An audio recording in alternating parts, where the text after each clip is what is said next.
Hey, good morning and good afternoon, everybody, depending on where you're calling in from today. Since it is 8 o'clock Pacific Standard, we'll go ahead and get started. If people try to add in, I'll do my best to make sure that they're allowed into the meeting. But I wanted to say thank you so much for joining and for wanting to be part of the type 1 diabetes solution. Your time and your efforts in this field means the world to us. My name is Ben Savage. I'm a type 1 diabetic since the year 2000. It's changed my life course irreparably and permanently. I spend about $12,000 every year on type 1 diabetes maintenance. I have some of the best technology that exists right now, but it's still very flawed. I use a Dexcom CGM, an Omnipod pump, and last night at 3 a.m., my pump gave me too much insulin and woke me up. So even with some of the best technology, the disease is still a serious burden. I spend about 300 minutes every day just maintaining the disease, and I will, on average, live 12 years shorter than my non-type 1 diabetes counterparts. It's changed my career path. Originally, I actually wanted to be a firefighter. I thought it would be a cool job, and I thought it was neat that they get 20 days off every month and get a pension and good retirement, and they get to be the good guys. They get to help people. But I wasn't able to do that. When I started taking insulin, I wasn't able to get my ambulance driver license, and I had to change my career path. I had to get into a field that had really good insurance, so I got into electronics.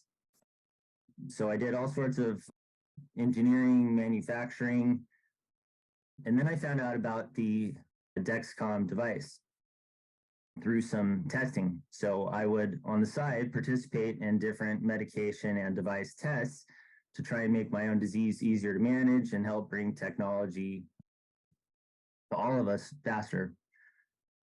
I had 2 Dexcom CGMs that I wore for 2 weeks, and I was able to bring my A1C down from a 10, which is really bad, down to a 7, which isn't great, but it's much better. My endocrinologist at the time didn't believe me. The results were unprecedented. So he wrote me a script right away, but in order to get my insurance to cover it, I had to prove that I almost died 5 times within 1 month. So I was willing to jump through any hoops to get the system. At that time, it was just handwritten, so you could write in any PG numbers that you wanted. So that was pretty easy to do. But it was still a big hurdle to get over in order to get the system. On the plus side of type 1 diabetes, I do value my life and my time a lot more than I did before.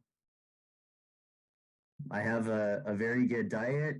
I take a lot of supplements, and I exercise about as much as my wife, if not more. And she's an Iron Man, so that's saying something. I actually went to work at Dexcom for a short while, and then, as I said, did a bunch of engineering, testing, prototyping for them.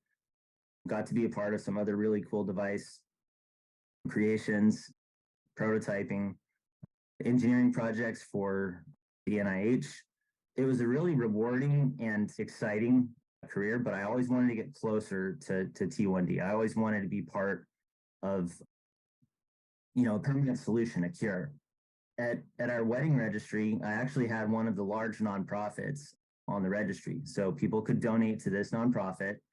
And I was getting more and more curious about why these generic studies that they were doing weren't permanent, why they were getting dropped off in favor of more expensive treatments for T1D. That sort of launched me down a path of doing more research into generics, into combination therapy, into different, vaccines. And I was just wondering more about the low-hanging fruit, the things that were falling off and why they were falling off.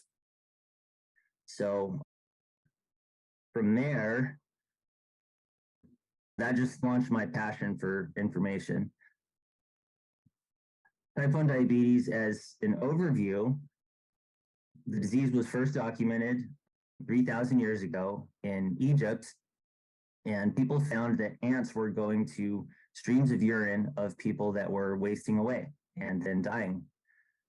The name diabetes mellitus is actually Latin for sweet siphon, and that's a reference to how the disease was tested for 300 years ago. So people would taste urine, and if it tasted sweet, that meant the patient probably had type 1 diabetes. So if you ever think your job is rough, just know that there are worse ones out there. Current treatments include insulin injections, pens, pumps. We monitor our blood sugar using glucometers and continuous glucose meters, which are great. That's a fantastic advancement in technology. Also, automated insulin delivery, which is technology that I use, which is also flawed, as I've mentioned. And then, of course, we have islet and pancreas transplants, which come with their own side effects and complications. There's currently no single cause for T1D, but it is correlated with a number of different viruses, Epstein-Barr, mono, Coxsackie B. It's correlated with overexposure to antibiotics, including glyphosate, which is the active ingredient in Roundup. Also, exposure to casein and gluten in infancy is positively correlated with T1D onset. Complications, I mean, it's a really long list, but it includes nerve pain, ulcers, amputations, heart disease, stroke, kidney failure, blindness, and ED. The industry as a whole is just a shade under $100 billion every single year, and that is just for T1D. And that number is just going to get bigger with time. The medication and device space that makes up T1D treatment is very small. There's only 3 insulin makers that control 90% of the world insulin supply, and just a handful of CGM and pump makers and other devices. And they're all quickly made into multi-billion-dollar publicly traded global companies. So T1D is a very sweet demographic. There's about 18 million of us. We are a 10 to 60 year long customer. So in the manufacturing world, we would say that's long tail business. There's little to no competition. We don't really have the luxury of shopping around insulin makers or other device makers. And it's very high margin. So I know this being on the device side, the markup was a lot higher for T1D devices than it is for even aerospace, rockets, or other things that really need to work. So, you know, from the research, it's obvious that there's some gaps.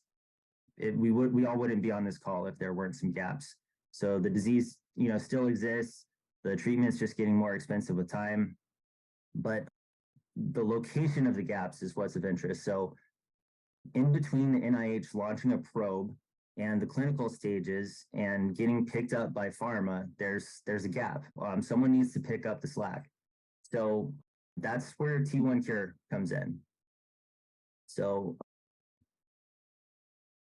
we were looking for effective, safe, scalable, and affordable cures to T1D. We wanted to find something that would be available for all of us globally, not just the very wealthy, not just the well-insured, but people in every country. This truly is a global effort. So if you want to support us, please share our information. We have some openings on our board. You can help us out just by sharing us word of mouth on social media, on LinkedIn. Of course, we appreciate any financial support. You can give a tax-deductible gift to T1Cure as a pass through to Levicure or directly to us to help us continue with our own operations. And again, I want to say thanks so much to everybody for wanting to be part of the solution. So have a great day. Have a great evening. Thank you. Thank you. Thank you very much. Thank you. Thanks. Thank you. Bye.